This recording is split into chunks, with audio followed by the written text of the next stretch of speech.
Hi guys, and welcome back to the channel. In this video I'm going to show you how to deactivate your TikTok account. But before I do that, please don't forget to like this video and subscribe to my channel. Okay, let's get into it.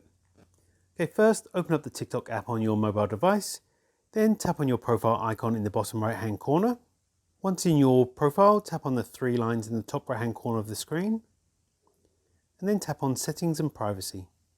Next, tap on the first button, which is Account, and then tap on the last one, which is Deactivate or Delete Account. So next it says Delete or Deactivate. If you want to leave TikTok temporarily, simply deactivate your account.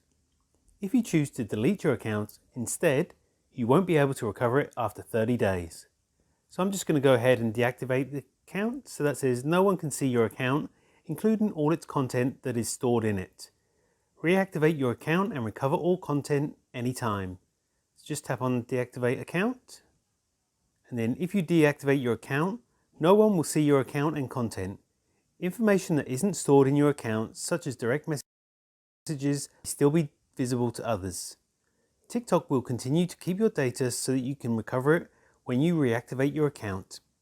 You can reactivate your account and recover all content anytime by using the same login details. So just tap on Deactivate at the bottom of the screen, then enter in your password, tap on Deactivate Account, and then finally tap on Deactivate. And as you can see, my account status was logged out and it's just deactivated my account. So I'll just tap on my profile there just to show you that I've actually had my account deactivated, and you can see all of my posts are no longer there. And that's what it takes to deactivate your account on TikTok.